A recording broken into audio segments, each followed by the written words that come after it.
Hey there, welcome to A&D Con online.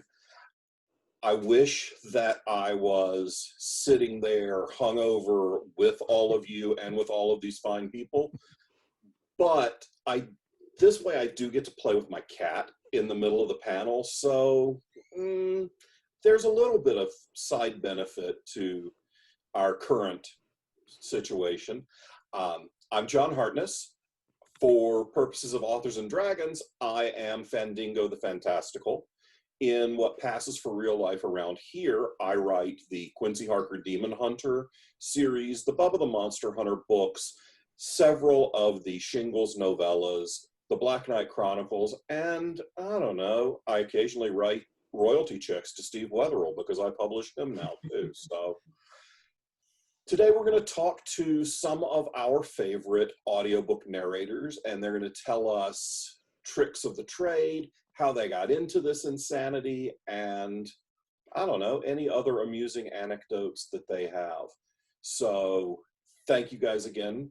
Thank all of you for coming to chat with us, and let's go around the horn and introduce ourselves. Chris, why don't you kick us off? Oh, great. Hi. First of all, thanks, John. Thanks for having us. This is pretty cool to be able to do.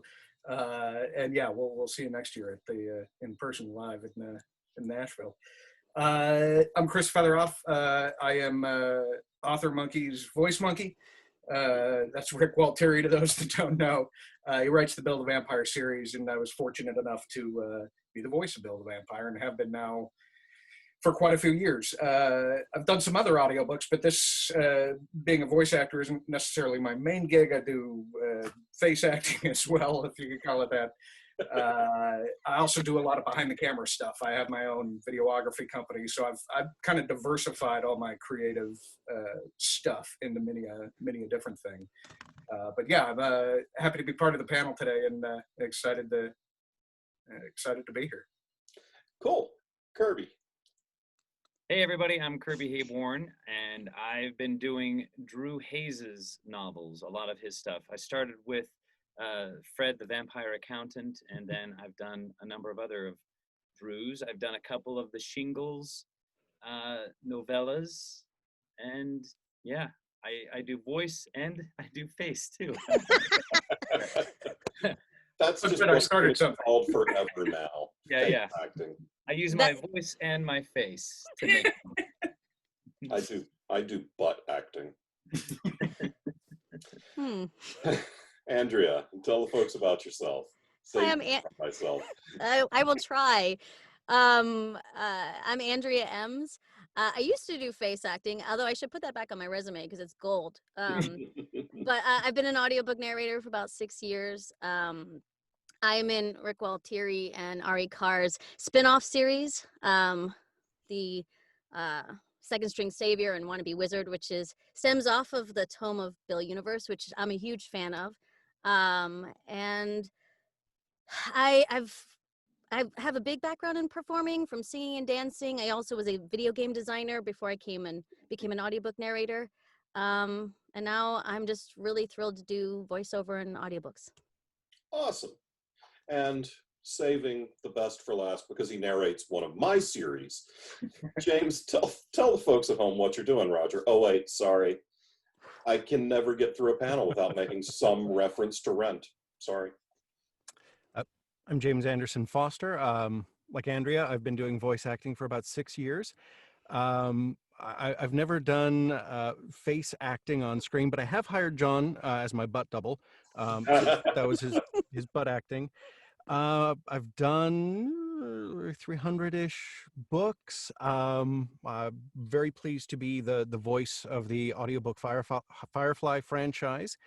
And like John said, I've been narrating Quincy Harker since 1914. Since there was a Quincy Harker audiobook, because if you hadn't emailed me, there probably still wouldn't be. Crime. So that's worked out well for both of us. Yes. Some of you guys have touched on this a little bit, but one of my first questions was, did any of you have theater or performance backgrounds prior to getting into narration? And if so, tell us a little about that. And I'm going to start with Andrea because you have some fascinating performance experience. Thank you. Yeah, I've been in theater since I can remember, since I would say little, but I'm a little woman, so I would say younger. um, and musical theater mostly, which is something I really love. I've been a magician's assistant. Um, I was telling him earlier before we got on here that I headlined in Vegas for a while in a girl group singing cover songs, which is pretty awesome. And some stunt shows, a little bit of film and TV. Like I said, not a lot of face acting. No, butt acting. Um, So it's a hard field to get into. Not really. Yeah, now I've forgotten the question. That was my fault. No, so yeah, so I've just been really lucky to be able to perform for a long time. I even released an album in 2008. So I've done a little bit of everything. Awesome. I'm an old theater nerd too. I was a lighting designer for 20 plus years and ran a community theater and directed and, you know, all of the crap you do when you do theater.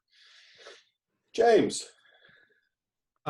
Stage acting. Yes, I was a drama nerd in high school. I lettered in drama. That 3 years running. Did acting in college. I went to school originally at the University of Oregon in Eugene, and that's not far from Ashland, Oregon. They have a great Shakespeare festival there, so yeah, I mean, nothing major, nothing besides school and then community stuff. Nothing even in the state of New York. So, I mean, I guess nothing that counts terribly much.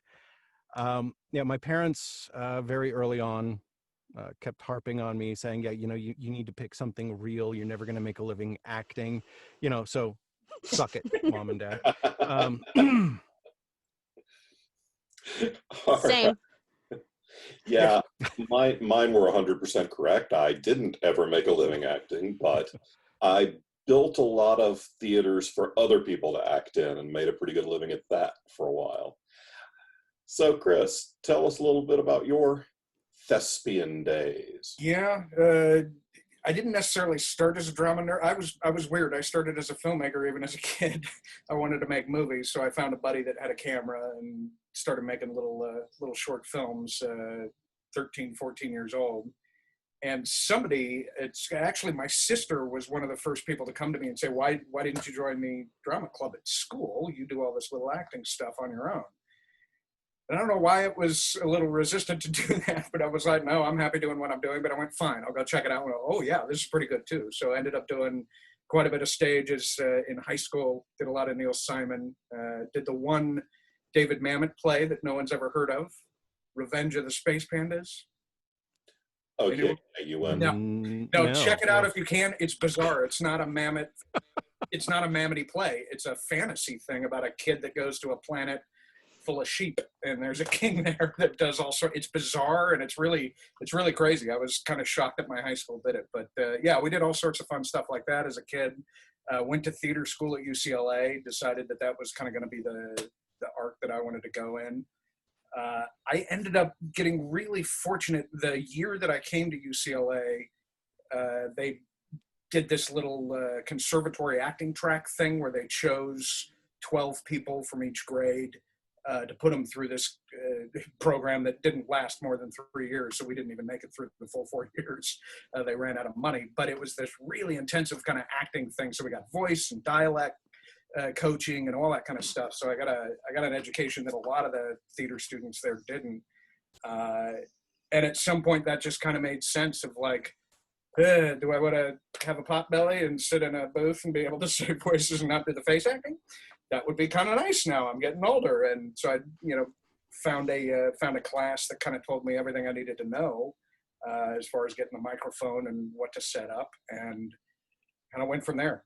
And got lucky and found this guy, and that was, that became a career in voice acting for the last 2 years. Awesome. And Kirby. I started just like Andrea as a little girl and just played and stuff. And What Disney princess were you? yeah, did it in middle school and high school, and then I started pursuing music pretty heavily, and then did community theater, and then in college I was gonna get a music degree, but then my dad told me you can't make money with an art degree, so I got an economics degree, Oof. and then shortly after that, I moved to LA. I've been fortunate to do a lot of film and TV, a bunch of commercials, and about the time that I moved to LA, people say, is it hard to get into audiobooks? And I say, nay, it's super easy. All you have to do is do what I did. I was in a play in Los Angeles where the sound designer happened to be the executive producer for then Books on Tape, that is now Penguin Random House Books on Tape. He said, hey, you've got kind of a youthful, weak voice. How about you come narrate an audiobook? And I said, what's an audiobook? And then he said, oh, let me show you. So super easy. You just have to be in a play in LA and have the sound designer be the executive producer for Books on Tape. Every little girl's dream. Yeah. Then look at me now. I'm a big girl. Now I'm pushing about 900 titles now. Wow. Wow. Nice. I'm doing this for about 16 years now, and I'm a workhorse. I just keep going. It's fun. Wow. That's, I did a panel earlier this week for Dragon Con online, and it was me and AJ Hartley and David B. Coe and Ari Carr and Michael G. Williams. Now, all of those are friends of mine and people that I've published through Falstaff. And if you add up every book that all of us have written, we don't get to Chelsea Quinn Yarbrough, who was the other author on the panel, who has published over 100 novels in her 50-plus year career. Wow. Yeah. So that's kind of how I'm feeling listening to you guys talk about 900, 100, 600, 300. Like, I don't think I've read that many books, much less read them aloud. I know. I'm only at 150 plus, so I am nowhere near these guys. You're about where we are still, at Falstaff. That's about what we've published. That's still a lot, though, Andrea. That Yeah. It's like it's nothing to say. Oh, only 150. That's a lot of titles. That's amazing. Well, thank you. I remember when I was first starting out thinking, because you do an acting gig here and then you're poor, you're self-employed, I like to call it. Yeah.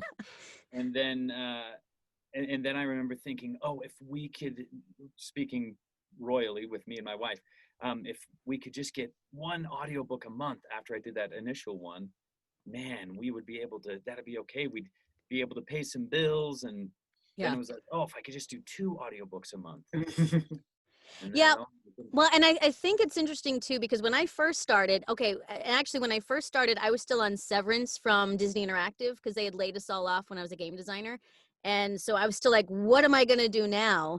And it was actually my husband who was like, well, why don't you pull out your VO stuff and try to figure getting back out, and found out about audiobooks and all this stuff.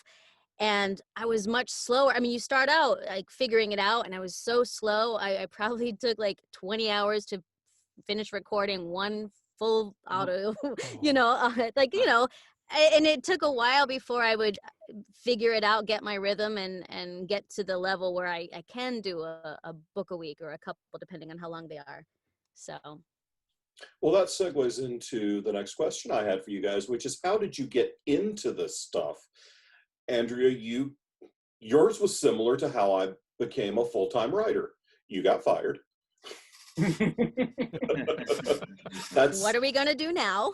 Yeah. That is 100% what happened to me. The company that I worked for decided that I wasn't producing nearly enough sales for them, and I knew that they were right, which is why I had been producing a lot more books that year.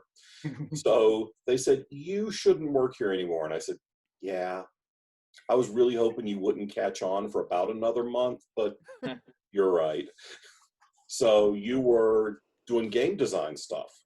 Yeah, to back up a little bit, I was performing. I was actually before that I was performing in Vegas and doing a bunch of different shows in Buena Park and LA and stuff of that nature before I got into game design. I'd gotten hurt and I had a very debilitating disorder, and so I had to completely pivot. So that's why I went back to college for something that I had no idea what I could do sedentary that I would be happy about doing. And I'm a huge geek and gamer, so I was like, oh, that would be amazing. And so I did. I went back to college, and I was really lucky. I'm not a code nerd. I was a narrative content writer. Oh my God, narrative content designer. And You so make money with words. I do, ironically, and it segued perfectly. So so I was almost right out of college, probably 2 months. I ended up I actually came up here in San Jose or San Francisco at the time for the GDC and did this job fair and got it in at Disney Interactive and was there for 2 years. And then they laid off 700 people, and then like 2 years, like the whole company, that whole imprint like went away. So I was like, yeah, okay, no problem, happy to just, I was so excited. I loved my job. I was at peace that I wasn't going to be performing anymore. But then I was like, oh crap, now what am I going to do? Great, I want to go perform again. And so audiobooks, mainly because of my husband, was just like, well, you love this and you get to do it from home. If you know, I mean, I didn't have the same experience about doing a play like Kirby, you know, the Hollywood dream, but I was able to get in starting through ACX, which was amazing, and then work my way up to work with publishers. And I still love working with indie authors and publishers alike. So I'm just living my best life now. Awesome. James, how'd you get started?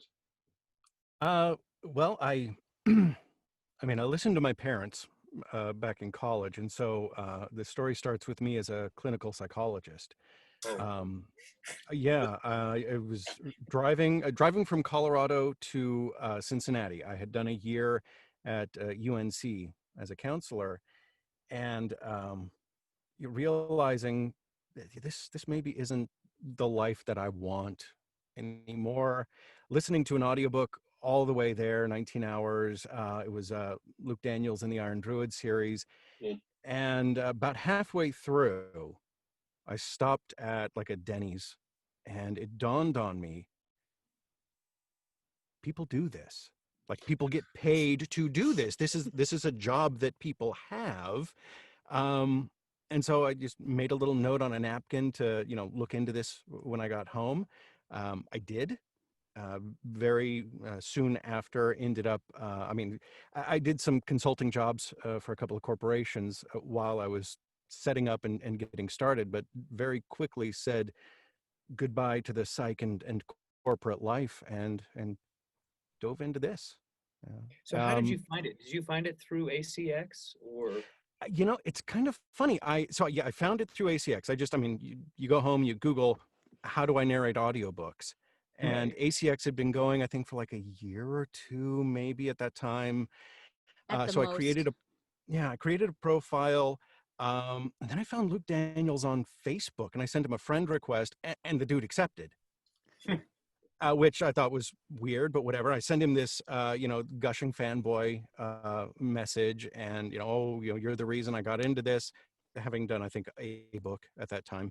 But he was super nice. And then, like maybe 8 months later, the APA had a mixer in Michigan, and I drove out to it, and Luke Daniels was there. He remembered me. He got a little bit drunk and then said wonderful things about me to some casting directors that were there, and it took off. So, And where were you? I owe it to Luke. Where were you based to drive into Chicago? Where were you? Or sorry, Michigan. Cincinnati, Ohio. Okay. And is that where you so still are? Bad. No, I am currently in Vegas, baby. About a month ago, I moved out here. From Cincinnati? Yeah. 29 hours. You could get through a couple of Luke Daniels audiobooks in that trip. Right? He recorded a book while he was driving out. Hey, James, can I ask you real quick? Because, you do some amazing stuff with character work. And do you feel like your background in psychology has helped you really dig in deep with the characters that you perform? Absolutely. Yeah. Yeah. I mean, it's, in fact, I've even marketed that whole thing as fostering characters now. Basically, I didn't want to have wasted all of that time. So yeah, I've taken a psychological approach, married it with my Meisner background. And yeah, I mean, it really, it helps me understand who these people are. You know, everybody's a person. I think it's Paul Allen Rubin who, and I'm going to screw up the whole quote, so maybe don't tell him about this. But he said something like, you know, for characters that are in bad books, like they don't know they're in a bad book, and if they're in Yeah. a romance, they don't, like, they're all just people. And that's kind of the approach I try to take, even if somebody just has like a single walk-on line. They don't know, they just have a single walk-on line in a book. Everybody's a person, and if I know who they are when I'm acting them, then I think, you know, hopefully the audience, the listeners, get a sense that they're people too. Nice. It's like a theater story about the guy who was in a community theater production of A Streetcar Named Desire, and somebody asked, and he was playing the doctor who comes in at the end to take Blanche to the asylum, and somebody asked him, well, what's this play about? And the guy, completely deadpan, said, so it's about this doctor. Yeah. Herbie, what about you? You told us a little bit about, you know, maybe having a little bit of luck. It really was being in the right place at the right time. I was wanting to be like the titular character in a sitcom, and I had done a sitcom and didn't even think about audiobooks. And then when it crossed my path, I thought, man, I enjoy this. I love doing voices and characters and stuff as a kid. And I found a niche. I do very innocent, young type of characters, and there's a niche for that. And a lot of YA books and stuff that I'm fortunate to do. So one book a month led to 2 books a month. And then about 5 years into it, I had my own studio. I was like avant-garde that I had my own studio way back then. And I was doing about 10 books a month, which were pretty big books. And my wife said, you know, we had been dreaming, like, what if we could do 2 books a month, 3 books a month? And then it got to the point where my wife said, you cannot do more than X number of hours a month. And so that was kind of a cool thing to, and I've been doing it now for 16, 17 years and read for every publisher. And it's the greatest gig. I read every single day of my life, and I love it. It's the greatest gig. And these guys, I'm sure, will attest to it. You feel dumb and weak when you say, you go to a party in the evening and you say, oh, I'm exhausted. Oh, what have you been doing all day? Well, I've been reading. And they give you that side eye, like, really? Yeah. You're like, no, really. But it's true. It's exhausting being present. Because when I used to read for pleasure, I don't read anymore for pleasure. You fall asleep 30 minutes into reading, you know? And to read consistently for hours all day, it's a tiring thing. People who don't understand that reading in an engaged fashion can be tiring have either A, never read aloud for any period of time, nor have they ever read unsolicited manuscripts for publication. Because by the time you guys get them, they're the best of the best, and they've been polished. Yes. You get them not. We are closed for submission until 2021. Yeah. If we open up then, we're fortunate in that I've been really lucky that I know a lot of writers and a lot of really good professional writers. So we don't take very much slush anymore. Chris, how'd you get into this other than finding some bald-headed jerk from Jersey? Yeah, it kind of looked and sounded like me and became my new twin. You know, a lot of my creative life has been about trying to hold on to the creative side of my life, because you got to earn a living somehow. So I had all this great, theater background and UCLA, and everything was, I'm going to be an actor right out of college. I got a couple of gigs that I was like, holy crap, this is easy. This is how it works. And It's then it easy. dried up and went away and years passed and that whole story. So I've always had to have, main jobs, and the creative stuff was a little bit of a side hustle for me. And I always, it's always kind of led to me kind of producing a lot of my own stuff, whether it was film or whatnot. And I reached a point to where I was like, okay, I'm going to give acting one last shot. And this was coming up on a decade ago now. So we'll do the headshots. We'll spend all that stupid money again. I'll take some little, side classes with casting director workshops and all that kind of crap, just kind of get myself back into it all again. And where was this? Sorry to interrupt. Where were you? LA. I've been LA ever since high school. I drove down here, and I've lived in LA ever since. And I ran a, real estate company for a decade too. So it's been, and I worked as a projectionist for a while in a movie theater, and I've done all sorts of things to kind of keep the life on track. And then all of these little creative things were on the side. So I went, all right, we'll give it one final hurrah to see if I can kind of make this the life that I've always wanted, and didn't really get any face acting, as it were, at that point. But I did stumble across David H. Lawrence, which I think he's big and known in the audio world. Found a class that he was giving, and I went, all right, let's go check it out, because I really kind of got hooked on this idea of multiple streams of income for my life, so I could kind of have a little bit of freedom and set some things up that, okay, that's going to bring in some money. I don't have to worry about it. Now I can focus on this. And that kind of started to build a world for myself to where I could live a more creative life. And it was, once I found the audiobooks and stumbled into Rick and did the first few of those books, it was the audiobooks that allowed me to start living more of a creative life. And I quit the job, and same kind of story that we keep hearing.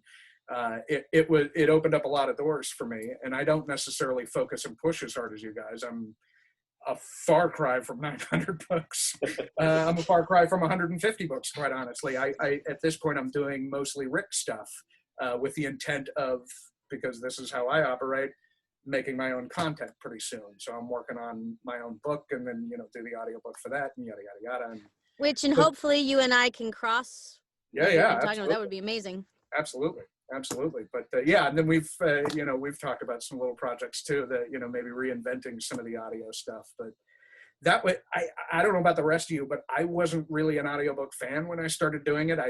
I'd listened to two, but they were both written and performed by Al Franken. So it was kind of listening to a comedy routine. So I didn't know what the deal was, and I went, all right, I'll check it out. Yeah. Most of the ones I heard were kind of a lot of just reading, and kind of like everybody was talking about. I was like, well, I'm an actor. Like, I want to live these things. If I'm going to read them, like, why wouldn't I? And then isn't that a better experience as an audience member? For me, it would be. So yes.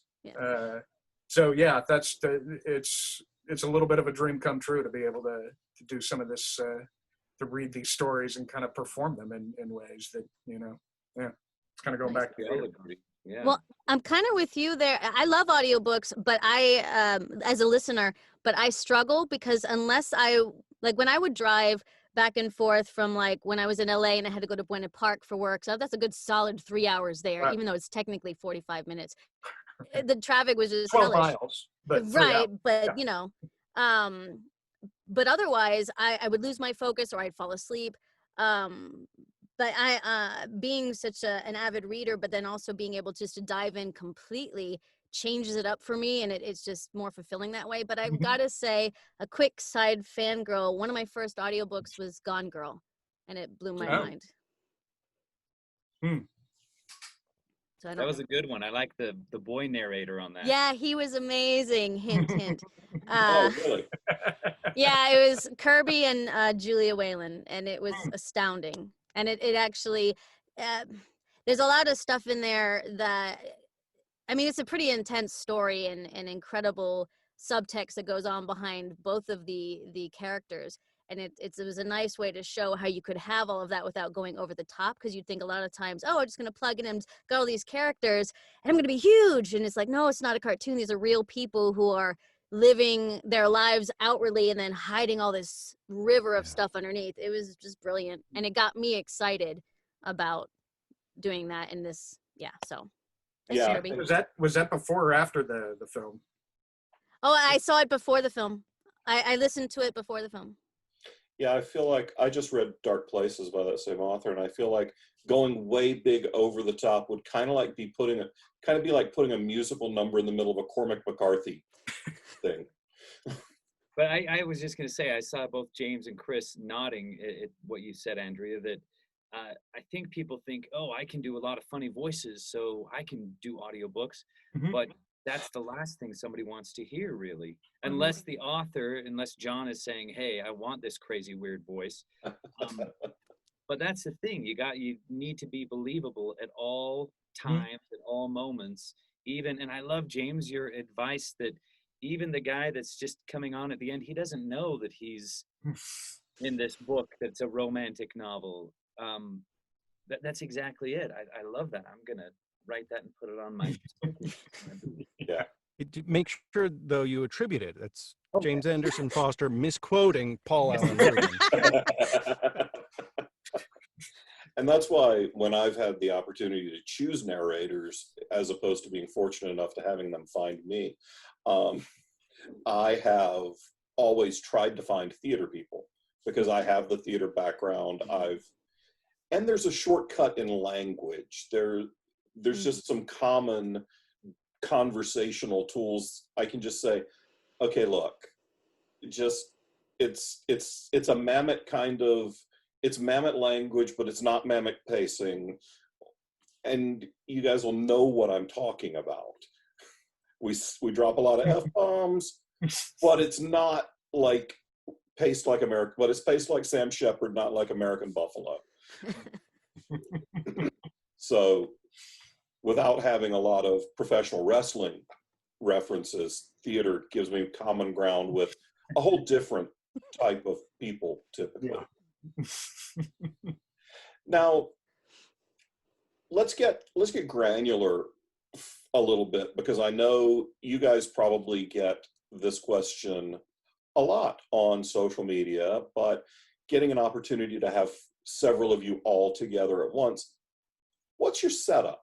I can see a little bit of it, but Chris, you talked about taking a class, finding out what the gear is. Do you guys work solely from your home studios, or do you go in to record some places? Tell us a little bit about how the nuts and bolts and gearhead nerdy kind of stuff goes. And we'll start this one with Kirby. Oh, I'm in my booth. I'm in the middle of reading a book right now. So I'm in what's called an isolation booth. It's 4 by 6 feet. You know, I've got the foam. Somebody told me to get this stuff, and I have no clue what I'm doing. I have an iPad on like a mic stand here, and then my computer's asleep now, but there it is. I have a computer screen that I just record onto the thing. I've got a mic, a preamp, and then an interface. It's pretty simple. And do you do all your recording from home, or do you sometimes have gigs now where you go other places? Yeah, so I just recently moved from Los Angeles, but when I was in LA, I probably did about 2% at the studios of the publishers there, like big ones. I did Charlotte's Web with Penguin Random House. And so things like that, you got to be very tender, and the director, wants to make sure you're not screwing up a lot. But now, since I've moved out of state, it's 100% here. They just never let you out of that room. The ceiling opens up and a burger comes in. Yeah, I've lived a quarantined life for the past 16 years. I love being isolated in this booth, spending 8 hours a day in it. And I think we were all ready. I think we were preppers without realizing we were narrators. Well, so Andrea, you were at the Audis Yeah. in March, right? Mhm. Yeah. So she and I were both there in New York, and right after we left, Days. within days, was when like all of this started blowing up. And I remember online, all the narrators were like, "Oh shit, are we screwed?" We were just in Yeah. a group of like 1,000 people, but it turns out narrators are like, if you're going to have a group of 1,000 people, you want them to be narrators, because we've all been self-isolating for years. Like that was the only human contact we had that year. So yeah, we were all great. that's so funny. Yeah, Yeah, my only time I see people other than my family is at the mailbox. the Audis or whatever the opposite of a super spreader event would be. Yeah. Well, Chris, what do you? I'm Well, I'm the only one not in my Taking setup. note I'm actually I'm kind of living in between places right now. As with all the COVID stuff going on, we had some family health stuff unrelated to the virus that kind of made us pod between two places. So I am not in my home studio, but 100% of my work is home studio. I built my own little booth, not nearly as fancy as Kirby's. I want the name of your designer. Assembles by itself. Like it's a whisper room. You go online. Oh, it was like a prefab one? Yeah. Okay. I know how to put screws in. That's it. Okay. I had a buddy that did a little bit of construction, and she came over and built it for me, and I helped her, so that's why it's a little rickety. But I have one of those booths, and I'm still using the same one. The floor there's a spot or two that's just not even. So if you get really into what you're doing, you get a lot of creaking. Oh. So I keep going under there and like, all right, we got to re-level this thing, and hey. But so that's think of a little 4x4 booth. Put the foam on the sides. Got the AT2020 mic, and just run it straight to the computer through a little hole in the wall. A simple setup. It takes a lot less than I thought it would when I first found out that here's kind of what you need. I started with a little cone, just sitting in a small room with the little cone, and the difference between that and an actual booth was night and day. So it was all right. Got to build a little booth if you're going to get serious. Yeah, I just don't want to tell any of you ever what we were all using when Authors and Dragons started. But in our defense, we did not expect to be doing this for 5 years when we started the podcast. James, what are you working with over there? I'm actually in my partner's setup right now. This is Kelsey Navarro's booth, affectionately called the Bluth, because of these blue sound panels everywhere. My booth is still en route from Cincinnati. The movers, I mean, they're like holding my stuff hostage, I guess. I don't know. It's I was given a 21-day deadline. That was last week-ish. So fortunately, though, I was able to kind of move in here. Similar setup to Kirby's, though. Booth, the big sound panels, mic. I don't know what kind of mic this is. It's whatever she uses. And it sounds fine. It is a Stellar something. I don't know. I have a Neumann that I use that's en route. Interface runs out to record out there. So But no, I've had a booth. How do you guys balance who's using the booth, and what? We fight for it. Oh, you do? Oh, she stabbed me yesterday. Oh no. Hunger Games. We right now we're doing like a really focused 4-and-4 split. So because we've got kids here too, and so I'll do the more split. 4 hours, and then she gets. So I'll do the morning shift, and I'll do 4 hours in the booth, and she's got the kids 2 floors up, so that none of the stomping, because they're both young, 5 and 8, and you can't tell them to sit still. So I'll do 4 hours, and I tend to get, depending on the kind of groove I'm in, usually a solid 2.5, maybe 3 finished hours out of that. Wow. I'll break for That's a lunch. We'll great do lunch. day. That's a good Yeah, day. I mean, it's a really, that's a good day. We'll break, spend an hour for lunch, then I'll take the kids, and she'll come down and do a 4-hour focused until dinner, and then we hang out together at night. But yeah, it's been really kind of nice. I'm getting done in like 4 hours what I used to get done in 8 in the Yeah. booth. So I'm kind of liking this when my booth does get here, and if we're ever in a situation where kids are going back to school or something, and we have a full 8 hours, I think it would be really nice if we could just keep to it and then be done with our day after 4 or 5 hours. Right. Um, I've been to a couple of studios. I go out to Brilliance. I mean, nothing in 2020, but way back when, before the world blew up in 2019, I would go out to Brilliance Studios, which was, I mean, I loved it. I love going out there. Penguin Random House, up until 2020. I think they mandated Yeah. you just come to us. There was no home studio with them. They wanted you there. You've got your director.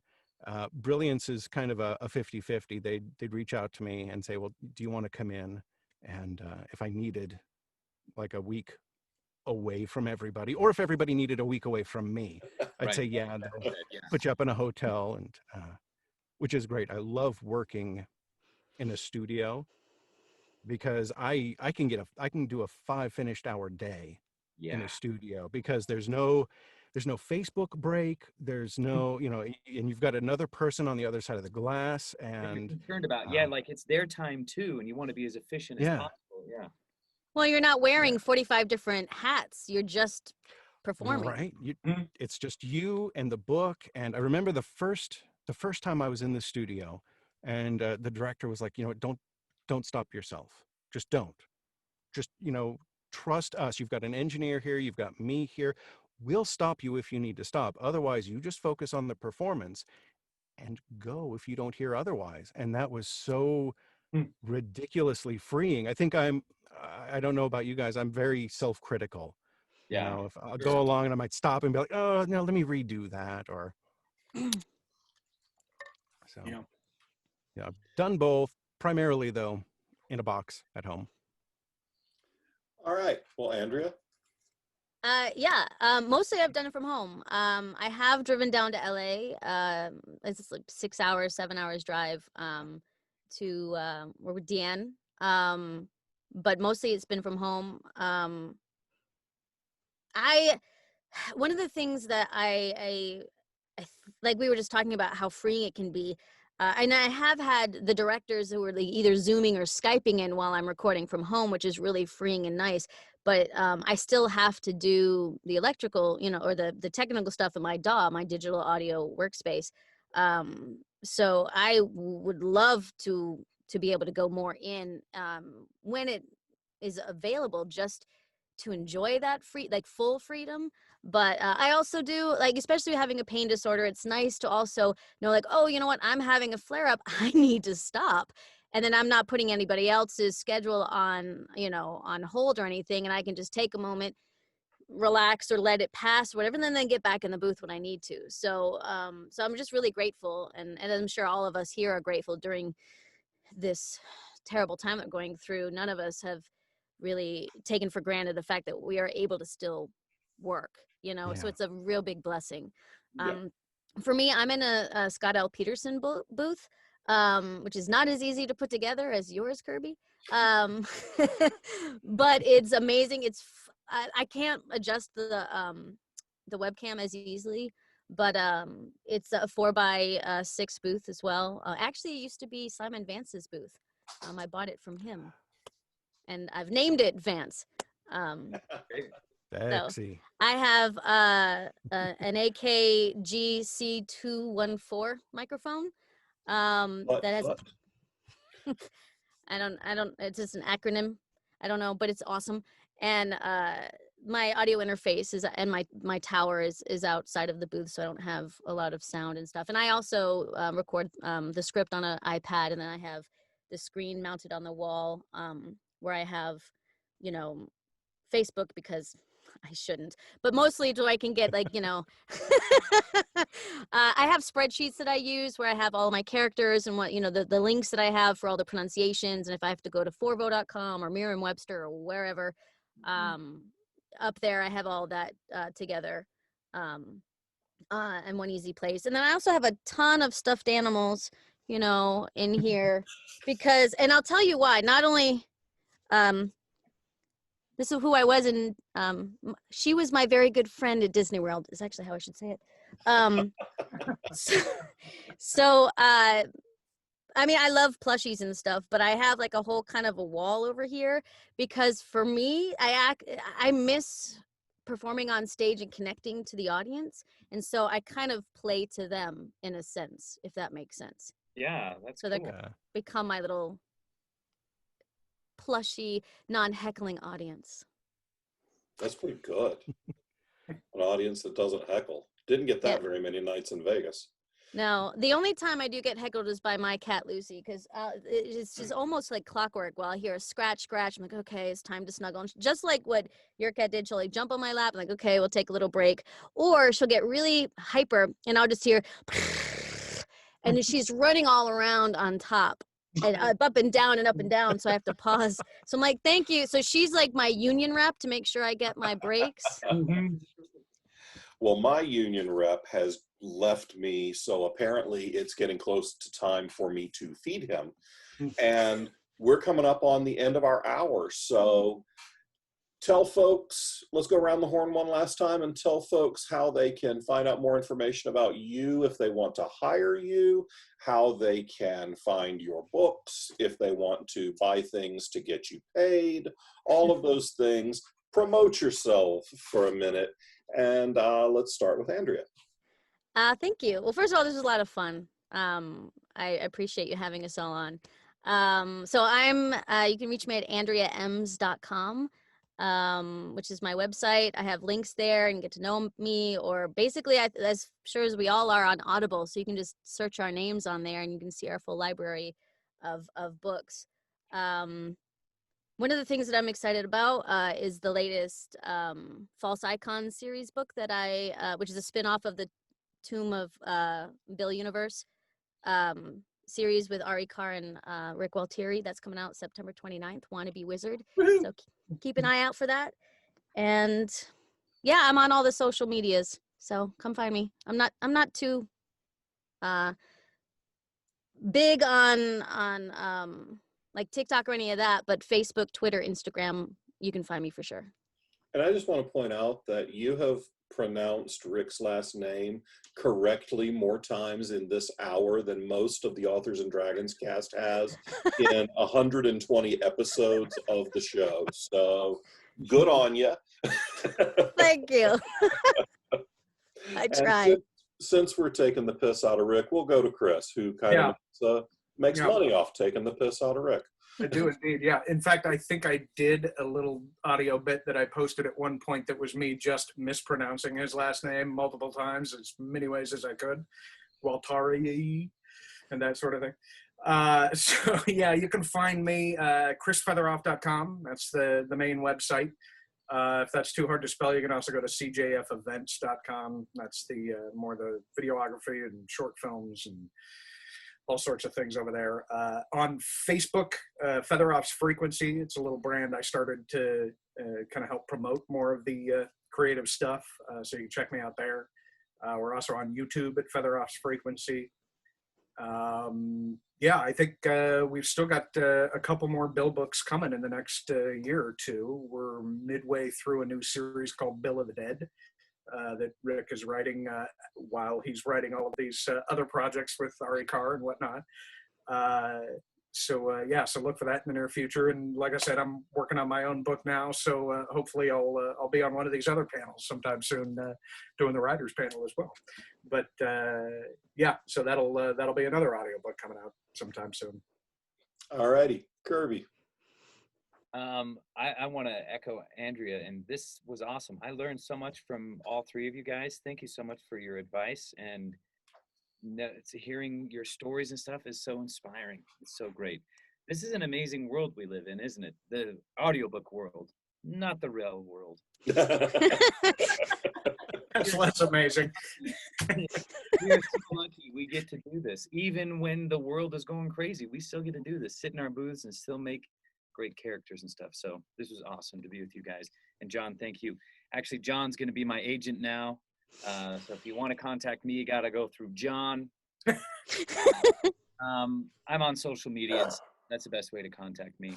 Just Kirby Hayborn across everything. I recently deleted Twitter just because I'm still up there, but it's Twitter. Instagram is fun and harmless. So that's the best way to get a hold of me. Just DM me through Instagram. Yeah, I haven't deleted it, but I haven't been on Twitter in about 3 weeks, and I'm sleeping a lot better. Mm-hmm. James. You can find me at jamesnarrates.com. But before I go too much else, again, thank you, John, for having us, for hosting this. Thank you, Kirby, for being so incredibly humble. Not to make a big deal out of it, but you've been doing this a while. You're kind of a little bit of a big deal, and you're super cool. So thank you for being. I mean, it's nice when you get to meet. When you're a fan of somebody and you meet them, and they're not a jerk. That's a really nice thing. It's sadly kind of rare. So thank you for being such a cool guy. You can find me on Facebook, I guess. I've got a page. I don't know. I don't do much with it.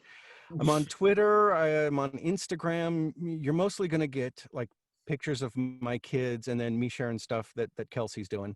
So I think my next big thing is, I mean, have you finished the next Quincy Harker yet, John? There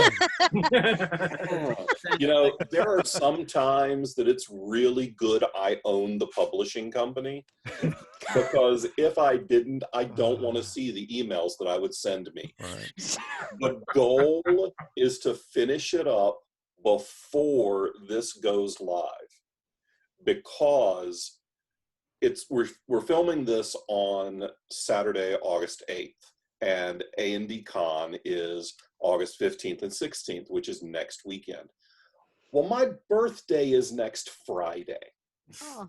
And I want to give myself being done with that damn book. You're that close? That's great. Oh, yeah. I'm close. Yeah. I'm butting up against 75,000 words. I've got 5 or 6 chapters left. We're so close. So yes, you'll be getting a manuscript for Harker 7 entitled Conspiracy Theory. Little on the nose, but okay.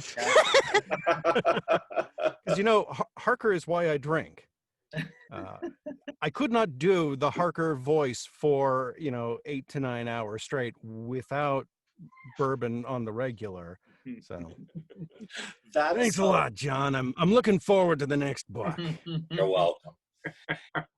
Can I just? A friend of mine used to tell me that she could always tell when her husband was reading one of my books because the beer in the fridge would match what my characters drink. Andrea. Yeah, sorry. I just wanted to say, based on kind of what Kirby had said earlier, that I mean, we are very lucky that we have probably one of the coolest gigs out there. Kitty. But I also think it's really special and an honor for us to be able to do what we can for those that are struggling with what's going on in life and this whole horrible year, and to be able to be an escape route for people, for an opportunity for us to take them to a place where they don't have to stress, even if it's for 2 minutes or if they binge listen on a 29-hour cross-country drive. It's an honor. So I just, for all the listeners, thank you for allowing us to be a part of your day. Well, it's been an honor to spend an hour with all of you. I really appreciate you guys taking time out of your Saturday afternoon to spend it with us and with our Authors and Dragons family. And so thank you. You guys at home, thank you for listening to all of us over the past several years. And hopefully we will see everybody in person in the hotel bar in Nashville next August. So Woohoo! Cheers.